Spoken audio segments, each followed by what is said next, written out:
എന്റെ പ്രിയപ്പെട്ടവരെ, ജീവിതത്തിൽ എത്ര വലിയ പ്രയാസമാകട്ടെ, എത്ര വലിയ ഭയാനകമായ രോഗമാകട്ടെ, എന്തൊക്കെ സംഭവിച്ചാലും നിരാശ നമ്മുടെ ജീവിതത്തിൽ വേണ്ട, നിരാശ നമ്മുടെ ജീവിതത്തിൽ വേണ്ട.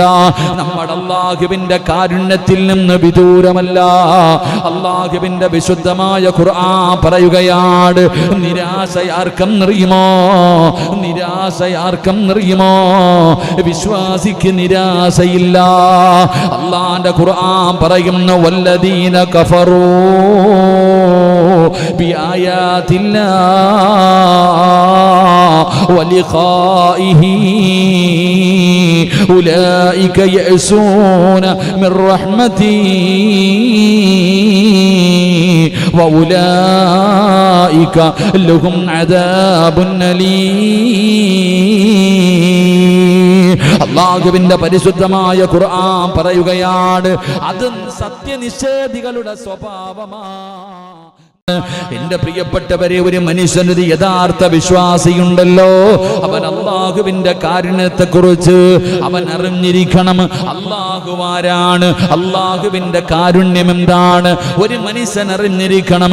ഈമാനുള്ളവൻ, വിശ്വാസമുള്ളവൻ, അല്ലാഹുവിൽ കൊണ്ട് വിശ്വസിക്കുന്നവൻ, മുസ്ലിമാണെന്ന് പറഞ്ഞു നടക്കുന്നവന്, അവൻ അല്ലാഹുവിന്റെ കരുണയെ കുറിച്ച് അവൻ അറിഞ്ഞിരിക്കണം. അവൻ നിരാശപ്പെടാൻ പാടില്ല എന്ന് അല്ലാഹുവിന്റെ വിശുദ്ധ ഖുർആൻ. എന്റെ പ്രിയപ്പെട്ടവരെ, ജീവിതത്തിൽ എത്ര വലിയ പ്രയാസമാകട്ടെ, എത്ര വലിയ ഭയാനകമായ രോഗമാകട്ടെ, എന്തൊക്കെ സംഭവിച്ചാലും നിരാശ നമ്മുടെ ജീവിതത്തിൽ വേണ്ട, നിരാശ നമ്മുടെ ജീവിതത്തിൽ വേണ്ട. നമ്മുടെ അല്ലാഹുവിന്റെ കാരുണ്യത്തിൽ നിന്ന് വിദൂരമല്ല. അല്ലാഹുവിന്റെ വിശുദ്ധമായ ഖുർആൻ പറയുകയാണ്, നിരാശയാർക്കം നിറയുമോ, നിരാശയാർക്കം നിറയുമോ, വിശ്വാസിക്ക് നിരാശയില്ല. അല്ലാഹുവിന്റെ ഖുർആൻ പറയുന്നു, വല്ലദീന കഫറൂ ബിആയാതില്ലാഹി വലിഖാഇഹി ഉലൈക യഅസൂന മിർ റഹ്മതി വഉലൈക ലഹും അദാബുൻ അലീം. അല്ലാഹുവിന്റെ പരിശുദ്ധമായ ഖുർആൻ പറയുകയാണ്, അത് സത്യനിഷേധികളുടെ സ്വഭാവമാണ്. നിരാശ ജീവിതത്തിൽ വെക്കല്, ജീവിതത്തിൽ നിരാശ വെക്കല്, അത് മുഅ്മിനിന്റെ അടയാളമല്ല, അത് ഈമാനുള്ളവന്റെ അടയാളമല്ല, അത് അല്ലാഹുവിൽ വിശ്വസിക്കുന്നവന്റെ അടയാളമല്ല, മരണവും പരലോകവും ഉണ്ടെന്ന് വിശ്വസിക്കുന്നവന്റെ അടയാളമല്ല. ജീവിതത്തിൽ നിരാശയുണ്ടാകുന്നത്, അല്ലാഹുവിന്റെ കരുണയിൽ നിന്ന് അകന്നു പോകുന്നത്, ആശ അറ്റുപോകുന്നത്, അത് സത്യനിഷേധിയുടെ, അത് സത്യനിഷേധിയുടെ, അല്ലാഹുവിനെ മറന്നു നടക്കുന്നവന്റെ ഗുണമാണെന്ന് അല്ലാഹുവിന്റെ വിശുദ്ധ ഖുർആൻ. പരിശുദ്ധമായ ഖുർആൻ എവിടെന്ന് പരിചയപ്പെടുത്തുമ്പോൾ എന്റെ പ്രിയപ്പെട്ടവരോട് ഓർമ്മപ്പെടുത്തുകയാണ്, എന്റെ വഅദ് കേൾക്കുന്ന പ്രിയപ്പെട്ട മുസ്ലിമേ, രോഗങ്ങളില്ലാത്തവരില്ല, കടങ്ങളില്ലാത്തവരില്ല, ജീവിതത്തിൽ പ്രയാസങ്ങളില്ലാത്തവരില്ല. ഒന്നിനു പുറകെ ഒന്നൊന്നായി എന്തെങ്കിലും ജീവിതത്തിൽ പ്രയാസമുള്ളവരാ. ഒരിക്കലും അല്ലാഹുവിനെ കുറ്റം പറയരുത്, ഒരിക്കലും അല്ലാഹുവിനെ കുറ്റപ്പെടുത്തരുത്.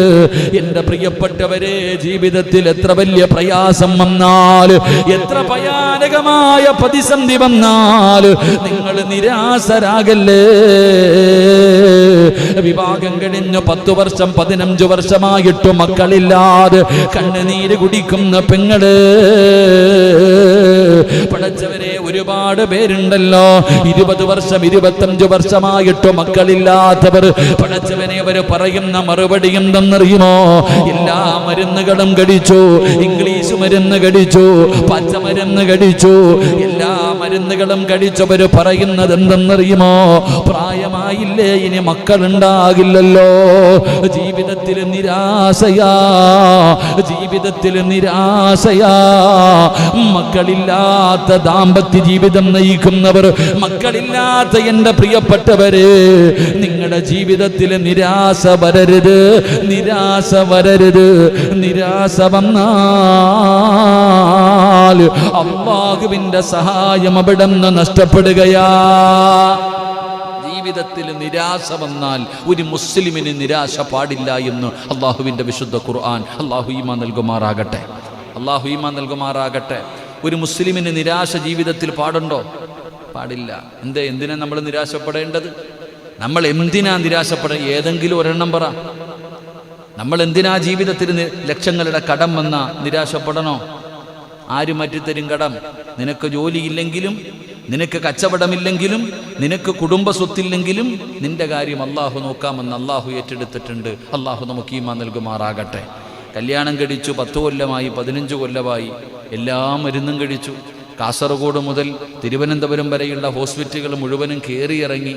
എല്ലാവരും പറയും അവിടെ ഒരു ഡോക്ടറുണ്ട്, ചങ്ങനാശ്ശേരിയിലുണ്ട്, അടൂരുണ്ട്, കാസർഗോഡുണ്ട്, എല്ലായിടത്തും പോയി ചികിത്സിച്ചു.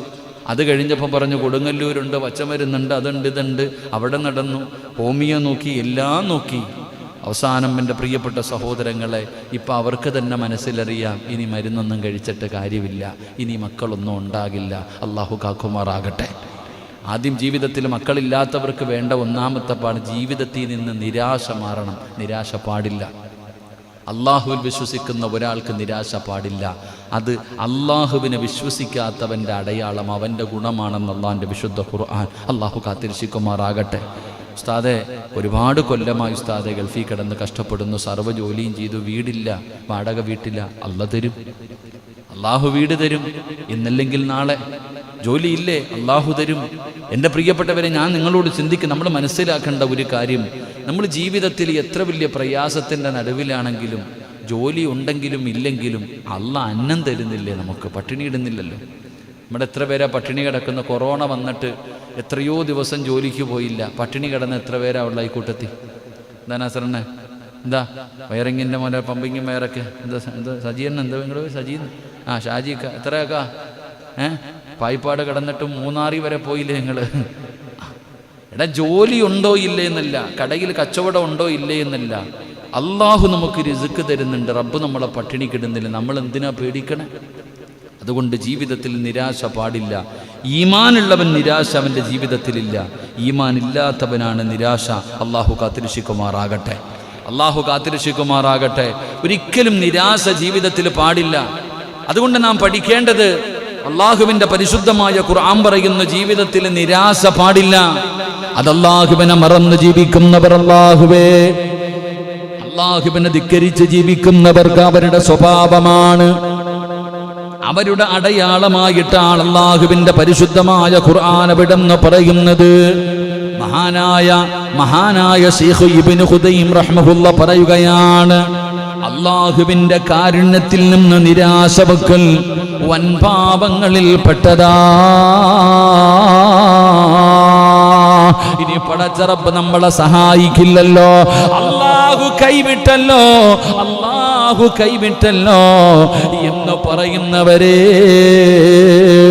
അള്ളാഹുവിന്റെ ഖുർആൻ പറഞ്ഞ ഒന്നാമത്തെ കാര്യം എന്തെന്നറിയുമോ?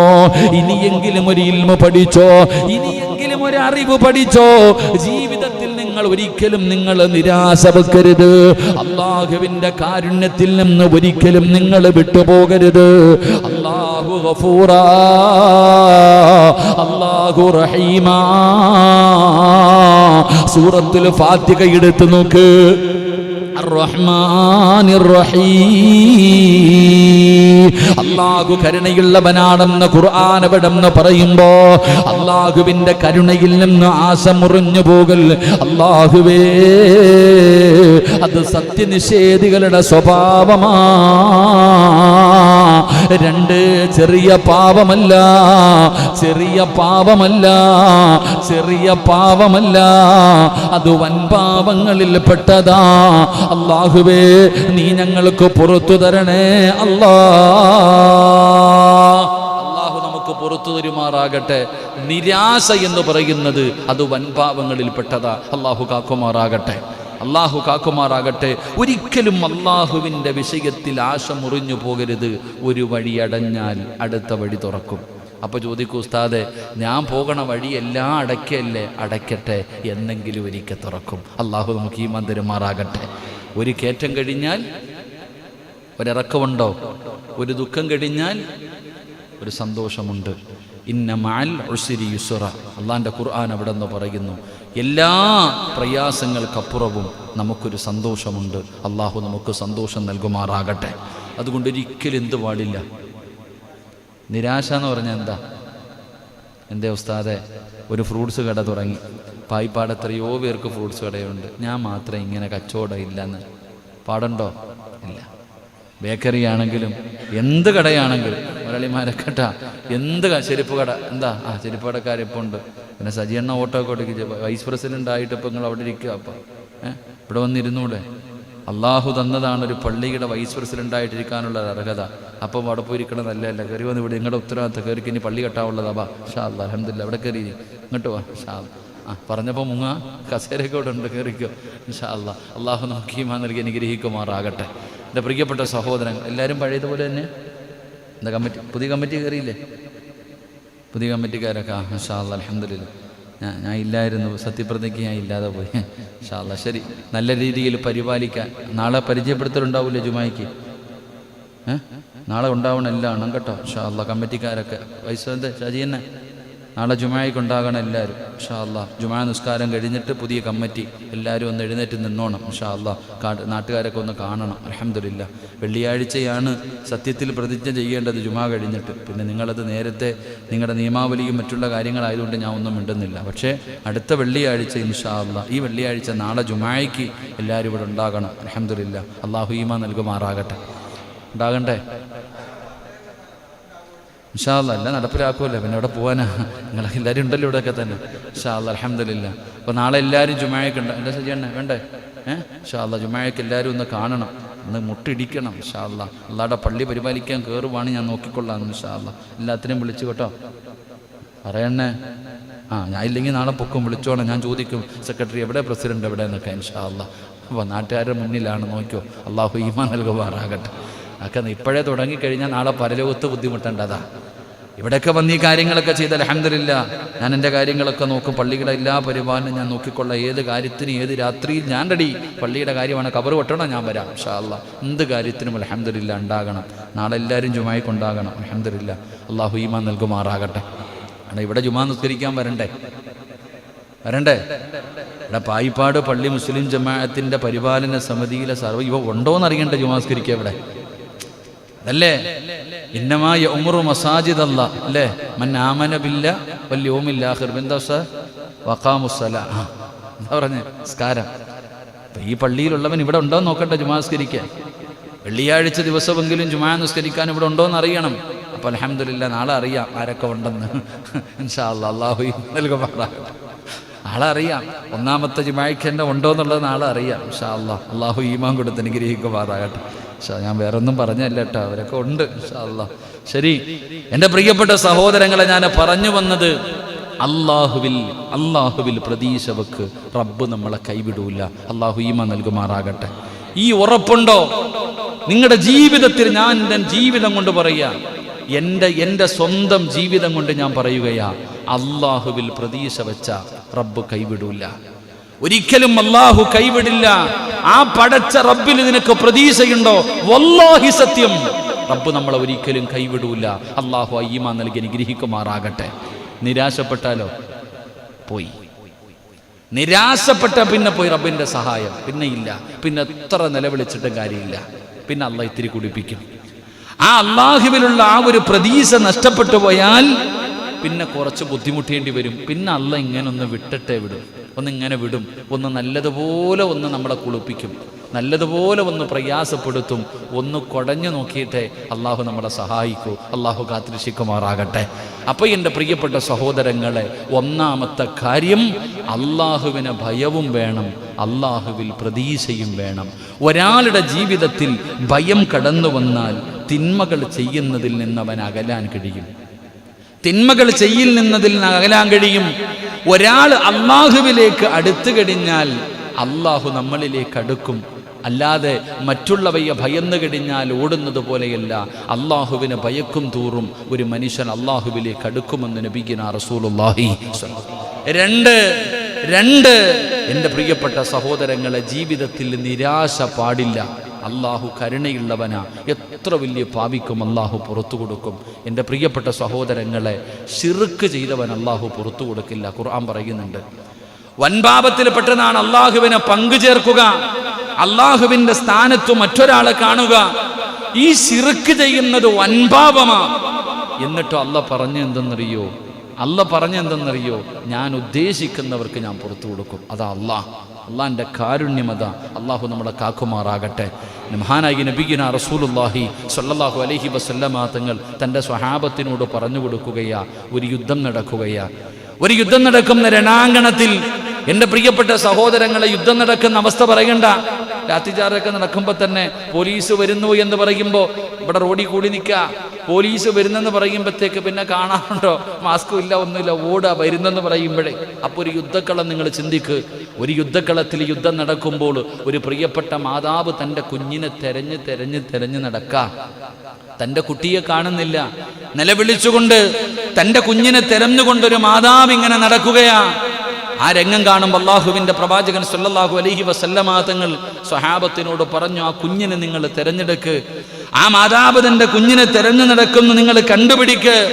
അവസാനം സ്വഹാബികൾ ആ കുഞ്ഞിനെ പൊക്കി എവിടുന്നോ ആ കുഞ്ഞിനെ കെട്ടി തൻ്റെ മാതാവിൻ്റെ കയ്യിൽ കൊണ്ടു കൊടുക്കുമ്പോൾ തൻ്റെ പൊന്നാര മകനെ കെട്ടിപ്പിടിച്ച് ചുടുചുംബനം കൊടുത്ത് നെഞ്ചിലേക്ക് ചേർത്ത് വെച്ചിട്ട് സന്തോഷം കൊണ്ട് തൻ്റെ മകനെ സ്നേഹിക്കുന്ന ഒരു ഉമ്മയെ കണ്ടു. അള്ളാഹുവിൻ്റെ റസൂൽ സല്ലല്ലാഹു അലൈഹി വസല്ലമ തങ്ങൾ ഈ രംഗം കണ്ടുകൊണ്ടിരിക്കുന്ന സ്വഹാബികളോട് ചോദിച്ചു, സ്വഹാബ, ആ കുഞ്ഞിനെ തീയിലേക്ക് വലിച്ചെറിയാൻ പറഞ്ഞാൽ ആ ഉമ്മ വലിച്ചെറിയുമോ? കാണാതെ പോയ തൻ്റെ മകനെ കിട്ടിയ സന്തോഷത്തിൽ കെട്ടിപ്പിടിച്ച് ചുംബനം കൊടുത്തുകൊണ്ടിരിക്കുന്ന ഈ ചോരക്കുഞ്ഞിനെ തീയിലേക്ക് വലിച്ചെറിയാൻ പറഞ്ഞാൽ ആ ഉമ്മ വലിച്ചെറിയുമോ? സ്വഹാബികൾ പറഞ്ഞു, ഒരിക്കലും കഴിയില്ല നബിയെ, ഒരിക്കലും കഴിയില്ല. കാരണം ആ ഉമ്മ കാത്തിരുന്ന് നൊന്ത് പ്രസവിച്ച മകനെ നഷ്ടപ്പെട്ടു പോയി. ആ മകനെ കണ്ടു കിട്ടിയ സന്തോഷത്തിൽ നിൽക്കുമ്പോൾ തീയിലേക്ക് വലിച്ചെറിയാൻ പറഞ്ഞാൽ എങ്ങനെയാ? ആ സമയത്താണ് മഹാനായ നബി മുഹമ്മദ് മുസ്തഫ സല്ലല്ലാഹു അലൈഹി വസല്ലമ തങ്ങൾ പറഞ്ഞു കൊടുത്തു, സ്വഹാബാ, തന്റെ അടിമകളെ, ജീവിതത്തിൽ പാപം ചെയ്തവരുണ്ടല്ലോ, അള്ളാഹുവിനെ മതിമറന്ന് നടന്നവരുണ്ടല്ലോ, അഹങ്കാരികളെ പോലെ ധിക്കാരികളെ പോലെ നടന്നവരുണ്ടല്ലോ, ഇങ്ങനെ നടന്നവരെ നരകത്തിലേക്ക് അള്ളാഹു വലിച്ചെറിയാൻ പറയുമ്പോ അള്ളാഹുവിന്റെ മനസ്സതുപോലെ വേദനിക്കുകയാ. എന്റെ പ്രിയപ്പെട്ടവരെ, അള്ളാഹുവിന് നമ്മൾ അത്രയും വലിയ സ്നേഹമാണ്. കരഞ്ഞാ റബ്ബിന് സഹിക്കാൻ കഴിയില്ലല്ലോ. നമ്മുടെ കണ്ണ് നിറഞ്ഞാൽ ഉമ്മയ്ക്ക് വേദനിക്കണമെന്നില്ല, വാപ്പയ്ക്ക് വേദനിക്കണമെന്നില്ല, ഭാര്യയ്ക്ക് വേദനിക്കണമെന്നില്ല, കൂടപ്പറപ്പുകൾക്ക് വേദനിക്കണമെന്നില്ല, സ്വന്തം മക്കൾക്ക് വേദനിക്കണമെന്നില്ല. പക്ഷേ പടച്ച റബ്ബിനു സഹിക്കൂല. അല്ലാഹുവിന്റെ അടിമകളുടെ കണ്ണ് നിറയുന്നത് അല്ലാഹുവിന് ഇഷ്ടമല്ലെന്ന് നബി മുഹമ്മദ് മുസ്തഫ സല്ലല്ലാഹു അലൈഹി വസല്ലമ തങ്ങൾ പറയുമ്പോൾ, ഇല്ലാ യളമൽ ജസാ മാ യളമൽ ബലാ. എന്റെ പ്രിയപ്പെട്ടവരോട് പറയുന്ന, നിങ്ങൾ പ്രതീക്ഷ കൈവിടരുത്. ഏതറ്റം പോയാൽ തകർന്ന് തരിപ്പണമാകാൻ പോയാൽ നിങ്ങൾ ഒരിക്കലും പ്രതീക്ഷ കൈവിടരുത്. ഒറ്റ നിമിഷം കൊണ്ട് പടച്ചവനെ, ക്യാൻസറാണ്, ട്യൂമറാണ്, ഡോക്ടറെ പറഞ്ഞ് വീട്ടിലേക്ക് കൊണ്ടുപോക്കോ, രക്ഷപ്പെടുകയില്ല. അറിയിക്കേണ്ടവരെ മുഴുവനും അറിയിച്ചോ, ഇനി ഒരു മരുന്നുകളുമില്ല എന്ന് പറഞ്ഞ ഡോക്ടർമാർ എഴുതി തള്ളിയ എത്രയോ പേര് ആഫിയത്തോടെ നടക്കുന്നത് കണ്ടിട്ടില്ലേ? പടച്ചവരെ, മരിച്ചു പോകുമെന്ന് പറഞ്ഞവർ ജീവിതത്തിൽ ഒരിക്കലും അറിയിക്കാൻ 1 മാസം 3 ദിവസം 24 മണിക്കൂർ ഒരു മനുഷ്യന് ഡോക്ടർ കൊടുത്ത ആയുസാണ്. 24 മണിക്കൂറിനുള്ളിൽ ഈ മനുഷ്യൻ മരണപ്പെടുമെന്ന് പറഞ്ഞുപോയി എത്രയോ പേര് റബ്ബേ ഇന്ന് ആഫിയത്തോടുകൂടി നടക്കുന്നുണ്ട്. അവസാനം അത്ഭുതത്തോടെ ഡോക്ടർമാർ പറഞ്ഞു ഇത് അത്ഭുതമാ. ഡോക്ടർമാര് പറഞ്ഞു ഇനി മരുന്നൊന്നും ഇല്ല, അറിയിക്കാനുള്ളവരൊക്കെ അറിയിച്ചോ. 24 മണിക്കൂർ ഇത്ര പറഞ്ഞത്. എത്രയോ പേര് ഇപ്പോഴും ജീവിച്ചിരിപ്പുണ്ട്. അല്ലാഹു ഈമാൻ നൽകുമാറാകട്ടെ. അപ്പൊ ഡോക്ടർ എന്താ പറഞ്ഞത്? ഇത് ദൈവത്തിന്റെ അത്ഭുതം. അപ്പൊ ആരുണ്ട്? അള്ളയുണ്ട്. അല്ലാഹു ഈമാൻ നൽകുമാറാകട്ടെ.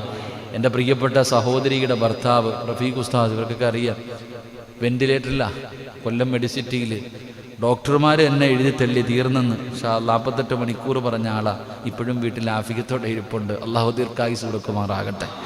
എത്രയോ പേർ ഇതുപോലെ നമ്മുടെ ജീവിതത്തിൽ അറിയാം. ഇപ്പം ഞാൻ പറഞ്ഞു വന്നത്, അള്ളാഹു ചിലപ്പോൾ നമ്മളെ ഒന്ന് വേദനിപ്പിക്കും, ഒന്ന് വിടും, എവിടെ വരെ പോകും, അവസാനം അള്ളാഹു നമ്മളെ രക്ഷിക്കും. അതുകൊണ്ട് നിരാശ വൻ പാപമാ. അള്ളാഹു കാക്കുമാറാകട്ടെ, അള്ളാഹു കാക്കുമാറാകട്ടെ, അള്ളാഹു പുറത്തിരുമാറാകട്ടെ. 2, എൻ്റെ പ്രിയപ്പെട്ട സഹോദരങ്ങളെ, അള്ളാഹുവിൻ്റെ ശിക്ഷയെ ഭയക്കുക. നമുക്ക് പേടിയുണ്ടാകണം, അള്ളാഹുവിനെ കുറിച്ച് പേടിയുണ്ടാകണം, അള്ളാഹുവിൻ്റെ ശിക്ഷയെ കുറിച്ച് നമുക്ക് പേടിയുണ്ടാവണം. അതുപോലെ തന്നെ അവന് ഗഫൂറാ, അവന് പുറത്തു തരുന്നവനാണെന്നുള്ള വിശ്വാസവും നിനക്കുണ്ടാകണമെന്ന് അള്ളാഹുവിൻ്റെ പ്രവാചകൻ നബി മുഹമ്മദ് മുസ്തഫ സല്ലല്ലാഹു അലൈഹി വസല്ലമ തങ്ങൾ പറയുകയാണ്, അള്ളാഹു നമ്മളെ നരകത്തിലിടും. കണ്ടുകുടിക്കുന്നവന്, വ്യഭിചരിക്കുന്നവന്, പലിശ തിന്നുന്നവന്, അഹങ്കരിക്കുന്നവന്, നിസ്കരിക്കാത്തവന്, ഖുർആൻ ഓതാത്തവന് അള്ളാഹു നരകത്തിലിടുമെന്നുള്ള പേടി ഒരു മുസ്ലിമിനുണ്ടാകണം. അതുപോലെ തന്നെ അവനൊരു പേടി മാത്രമല്ല, അവനൊരു വിശ്വാസമുണ്ടാകണം. കണ്ടുകുടിച്ചവൻ അള്ളാഹുവിനോട് തൗബ ചെയ്താൽ അള്ളാഹുവിനോട്, അള്ളാഹുവിൻ്റെ ശിക്ഷയോട് നമുക്ക് പേടിയുണ്ടാകണം. കള്ളു കുടിച്ചാൽ ശിക്ഷിക്കും, കഞ്ചാവടിച്ചാൽ ശിക്ഷിക്കും, പലിശ കച്ചവടം നടത്തിയാൽ ശിക്ഷിക്കും, നിസ്കരിക്കാതെ നടന്നാൽ ശിക്ഷിക്കും. അപ്പം അള്ളാഹു ശിക്ഷിക്കുമെന്നുള്ള പേടി ഉണ്ടാകണം. പേടി മാത്രം പോരാ. ഇന്ന് 2 ദിവസം മുമ്പ് ഒരു ചെറുപ്പക്കാരൻ വിളിച്ചു, ഉസ്താദെ കള്ളു കുടിക്കത്തില്ല എന്ന് ഞാൻ അള്ളാഹുവിനോട് പശ്ചാത്തപിച്ചു മടങ്ങി, 2ാമതും കുടിച്ചു, അള്ളാഹ് പുറത്തു തരുമോ? ഞാൻ പറഞ്ഞു പുറത്തു തരും. പിന്നെയും പിന്നെയും പുറത്തു തരും, പിന്നെയും പുറത്തു തരും. അതന്നെ അള്ളാഹ്. അതാ മനസ്സിലാക്കേണ്ടത്. പയ്യൻ്റെ അടുത്ത് ചോദിക്കും, ചെറുപ്പക്കാരനെ വിളിച്ചിട്ട് ചോദിച്ചു, ഉസ്താദ് കള്ളു കുടിച്ചു കഴിഞ്ഞാൽ അള്ളാഹ് എനിക്ക് പുറത്തു തരും, പക്ഷേ 2ാമതും പോയി കുടിച്ചു, പിന്നെ അള്ളാഹ് എനിക്ക് പുറത്തു തരും. എടാ നീ 100 വട്ടം കുടിച്ചാലും അള്ളാഹ് പുറത്തു തരും. അതാ അള്ളാഹുവിനെ മനസ്സിലാക്കാൻ ഭാഗ്യം തരുമാറാകട്ടെ. പള്ളിയുടെ സാജിയണ്ണൻ്റെ വീട്ടിൽ പോയി, സജീക്കാടെ വീട്ടിൽ പോയിട്ട് ഞാൻ 1 വട്ടം പൈസ ചോദിച്ചു, ഉസ്താദാ പള്ളിയിലെ ഉസ്താദ് ഇത്തിരി പൈസ വേണം, അള്ളാഹു അങ്ങനെ അവസ്ഥ വരുത്താതിരിക്കുമാറാകട്ടെ. ചോദിച്ചു, തരും. 2ാമതും പോയി, അപ്പം ആദ്യത്തെ അത്ര സ്നേഹമൊന്നുമില്ല. പിന്നെയും പോയി, അങ്ങനെ പിന്നെ അങ്ങോട്ട് ചോദിക്കും തോറും അകലം കൂടുക. ഒരു മനുഷ്യൻ അങ്ങനെയാണല്ലോ, ചോദിക്കും തോറും അകലം കൂടും. പക്ഷേ ഒരാൾ അള്ളാഹുവിനോട് ചോദിക്കുന്നതിനനുസരിച്ച് അള്ളാഹുവിന് സ്നേഹം കൂടുമെന്ന് നബിയുനാ റസൂലുള്ളാഹി. അള്ളാഹുവിനോട് നമ്മൾ ചോദിക്കും, റബ്ബേ എനിക്ക് തെറ്റുപറ്റിപ്പോയി, എനിക്ക് തെറ്റുപറ്റി. ഇപ്പം ഞാൻ ഈ പറഞ്ഞതിനർത്ഥം ചില ബിരുദന്മാർ ചിന്തിക്കും, അപ്പം അടിച്ചിട്ട് റബ്ബിനോട് പശ്ചാത്തപിച്ച് അള്ളാഹ് പൊറുക്കും, പിന്നെ അടിക്കാൻ കുഴപ്പമില്ല. ആരെ പണ്ട് പറഞ്ഞു, നമ്മളിങ്ങനെ റോഡിലൂടെ നടന്നു വരുമ്പോൾ ഒരു പെൺകുട്ടി നടന്നു വരുന്നു, സ്വാഭാവികമായിട്ട് ഇങ്ങനെ നോക്കൂലേ? ഒന്ന് നോക്കിയപ്പോഴത്തേക്ക് പടച്ചവനെ ഒരു പെണ്ണ്, അള്ളാഹുവേ. അപ്പോൾ ഉസ്താദ് പറഞ്ഞു, 1ാമത്തെ നോട്ടം കുഴപ്പമില്ലാതെ. റോഡിലൂടെ നടന്നു വരുമ്പോൾ സ്വാഭാവികമായിട്ട് ഇങ്ങനെ കണ്ണു നോക്കിയപ്പോൾ ഒരു താത്തായി കണ്ടു, എഴുന്നള്ളത്തിന് വരുന്ന പോലെ വരുന്നു പടച്ചവനെ. അപ്പം അങ്ങനെ നോക്കിപ്പോയി, സ്വാഭാവികം. അപ്പോൾ ഉടനെ എന്ത് ചെയ്യണം? കണ്ണിനെ താഴ്ത്തണം. അപ്പോൾ 1ാമത്തെ നോട്ടം അനുവദനീയമാണെന്ന് കരുതിയിട്ട് ഇങ്ങനെ ബസ്സിൽ കയറുന്നവരെ അൽഹംദുലില്ലാഹ് എടുക്കാതെ നോക്കിക്കൊണ്ടിരിക്കുക. ആ പരിപാടി പറ്റില്ല. ഞാൻ പറഞ്ഞു വന്നത്, എൻ്റെ പ്രിയപ്പെട്ട സഹോദരങ്ങളെ, പശ്ചാത്തപിക്കുന്ന സമയത്ത് ഇനി ഒരിക്കലും ഞാൻ ചെയ്യില്ല എന്നുള്ള ആ ഒരു തീരുമാനം, അതിനാ തൗബ എന്ന് പറയുന്നത്. അള്ളാഹു ഈമാൻ നൽകുമാറാകട്ടെ. തൗബ എന്താ? ഇനി ഒരിക്കലും ഞാൻ അതിലേക്ക് മടങ്ങില്ല എന്നുള്ള ഒരു ഉറച്ച തീരുമാനം ഉണ്ടാകണം. അത് ഷർത്താണ് തൗബയുടെ. പിന്നെ പെട്ടുപോയാൽ, അതാ പറയുന്നത്, എൻ്റെ പ്രിയപ്പെട്ട സഹോദരങ്ങളെ, നീ രണ്ട് കാര്യങ്ങൾ. രണ്ടാമത്തെ വിഷയം, അള്ളാഹുവിൻ്റെ അദാബിനെ നീ ഭയക്കണം. അതുപോലെ അള്ളാഹു പുറത്തും തരുന്നവനാണെന്നുള്ള ബോധവും നിനക്കുണ്ടാകണം. അള്ളാഹു നമുക്ക് ഈമാൻ നൽകുമാറാകട്ടെ. അതാ 99 മനുഷ്യനെ കൊന്നിട്ട് പോയി ചോദിച്ചു, ഞാൻ 99 പേരെ കൊന്നു, എനിക്ക് അള്ളാഹ് പുറത്തിരുവോ? ഇല്ലടാ, എന്നാ നീയും പോട്ടെ. അങ്ങനെ ആവരുത്. അതാ വിഷയം. രണ്ടാമത് 100 തികച്ചിട്ട് പോകുമ്പോഴാ പറഞ്ഞത്, ഇല്ല, നീ എത്ര ചെയ്താലും അള്ളാഹു നിനക്ക് പുറത്തു തരും. അപ്പൊ അള്ളാഹുവിനെ കുറിച്ചുള്ള പേടിയും വേണം, അള്ളാഹു പുറത്തു തരുന്നവനാണെന്നുള്ള വിശ്വാസവും വേണം. അള്ളാഹു നമുക്ക് ഈമാൻ നൽകുമാറാകട്ടെ. ഖുർആൻ പറയാ, എന്റെ പ്രിയപ്പെട്ട സഹോദരങ്ങൾ, അല്ലാഹുവിന്റെ ഖുർആൻ എവിടെന്ന് പറയുമ്പോൾ, അല്ലാഹുവിന്റെ ഖുർആൻ എവിടെന്ന് പറയുന്നു, വഅന്ന അദാബി ഹുവൽ അദാബുൽ അലീം. അല്ലാഹുവിന്റെ പ്രവാചകനോട്, മുത്തുനബിയോട് അല്ലാഹു പറയുന്നു, നബിയേ, എന്റെ അടിമകളോട് പറഞ്ഞു കൊടുക്ക്, ഞാൻ പൊറുക്കുന്നവനാണെന്ന്, ഞാൻ പാപം ചെയ്തവന് പുറത്തു കൊടുക്കുന്നവനാണെന്ന് പറഞ്ഞു കൊടുക്ക് നബിയേ. അല്ലാഹു അവിടെന്ന് പറയുകയാണ്.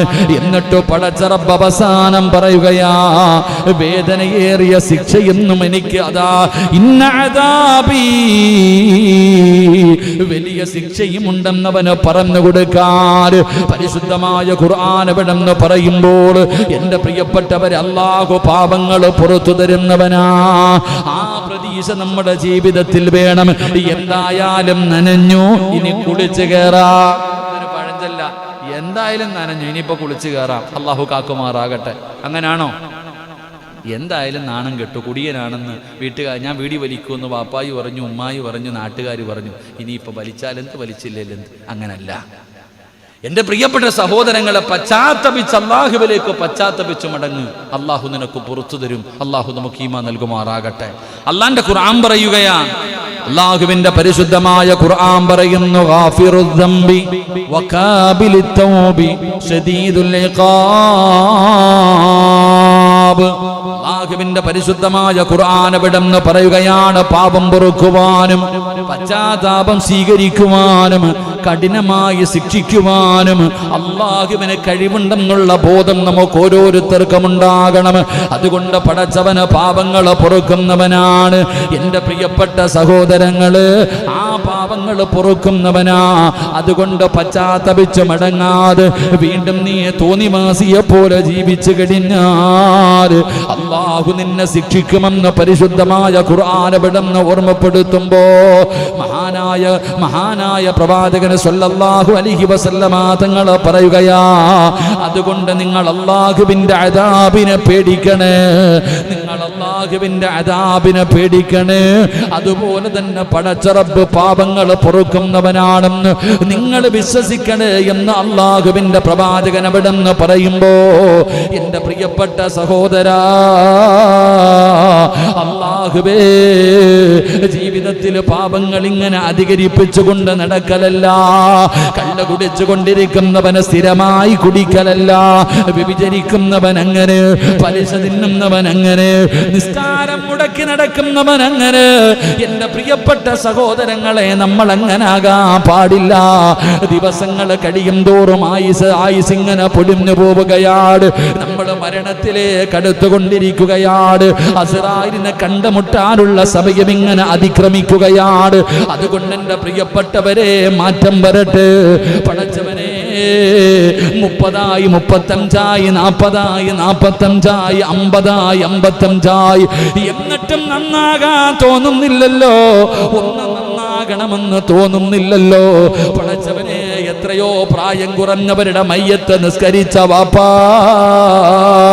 പിഞ്ചു കുഞ്ഞുങ്ങളുടെ മയ്യത്ത് കണ്ട പെങ്ങള്, ഒരു രോഗവുമില്ലാത്തവർ പെട്ടെന്ന് വീണ് മരിച്ചു പോകുന്നത് കാണുകയാ. കൂടെ പഠിച്ചവരൊക്കെ എവിടെ പോയി? പായിപ്പാട് പള്ളിയുടെ ഖബർസ്ഥാനിലാണ്. നിന്റെ ജ്യേഷ്ഠനെവിടെ? നിന്റെ അനുജനെവിടെ? നിന്റെ ജ്യേഷ്ഠനെവിടെ? നിന്റെ അനുജനെവിടെ? പടച്ചവനെ, എൻ്റെ പേരും പള്ളിപ്പറമ്പിലാണ്. എന്തിനാ മനുഷ്യ നിന്നെക്കാലം പ്രായം കുറഞ്ഞ മകൻ കബറിനകത്ത്? വാപ്പ ഇന്നും ജീവിച്ചിരിപ്പുണ്ട്, പക്ഷേ വാപ്പായിക്ക് നന്നാകാൻ തോന്നുന്നില്ലല്ലോ. അതുകൊണ്ട് സഹോദരാ നന്നായിക്കോ. എപ്പോഴെവിടെ വെച്ചാണ് മരണം വരുന്നതെന്നറിയില്ലല്ലോ. രണ്ട് കൈയും ഉയർത്തിയിട്ട് പടച്ച റബ്ബിനോട് അല്ലാ എനിക്ക് പുറത്തുതാ അല്ലാ എന്ന് ചോദിക്കാ സമയം കിട്ടണമെന്നില്ല. അതുകൊണ്ട് റസൂലുള്ളാഹി തങ്ങൾ പറഞ്ഞല്ലോ, ഇരിക്കുന്നതിൽ പലരും 50 കഴിഞ്ഞവരാ, 50 വയസ്സ് കഴിഞ്ഞവർ ഇവിടെ ഇരിപ്പുണ്ടല്ലോ. എങ്കിൽ അല്ലാഹുവിന്റെ റസൂല് പറയുകയാ, മുത്തുനബി പറയുന്നു, അല്ലാഹുവേ എല്ലാ ദിവസവും പ്രഭാതമാകുമ്പോ ആകാശത്തൊരു മലക്കിറങ്ങി വരികയാണ്, ആകാശത്ത് മലക്കിറങ്ങി വരികയാണ്. എന്നിട്ട് 50 വയസ്സ് കഴിഞ്ഞവനോട് മലക്കുകൾ വിളിച്ചു പറയുന്നത് എന്തെന്നറിയുവോ? മനുഷ്യ ജീവിച്ചിരിക്കുന്നവന്റെ കൂട്ടത്തിൽ നിന്നെ എണ്ണല്ലേ. 50 വയസ്സ് കഴിഞ്ഞവര്, 50 വയസ്സ് കഴിഞ്ഞവര് അല്ലാഹുവിന്റെ മലക്ക് വിളിച്ചു പറയുകയാ, ജീവിച്ചിരിക്കുന്നവരുടെ കൂട്ടത്തിൽ നിന്നെ എണ്ണല്ലേ. സമയം കഴിഞ്ഞു മനുഷ്യ, നീ മരിക്കേണ്ട സമയം കഴിഞ്ഞു. അല്ലാഹു നിനക്കൽപ്പം അവസരം തന്നിരിക്കുകയാ. അതുകൊണ്ട് ജീവിച്ചിരിക്കുന്നവരുടെ കൂട്ടത്തിൽ നിന്നെ എണ്ണരുത്. പായിപ്പാട് പള്ളിയുടെ ഖബർസ്ഥാനിൽ കിടക്കുന്ന മയ്യത്തുകളുണ്ടല്ലോ, ഈ പള്ളിയുടെ ചുറ്റുപാട് കിടക്കുന്ന ഖബറാളികളുണ്ടല്ലോ, ആ ഖബറിൽ കിടക്കുന്നവന്റെ കൂട്ടത്തില് നിന്നെ എണ്ണാവൂ എന്ന് ആദരവായ പ്രവാചകൻ നബി മുഹമ്മദ് മുസ്തഫ. 50 വയസ്സിന് മുകളിൽ പ്രായമുള്ളവരും കൈ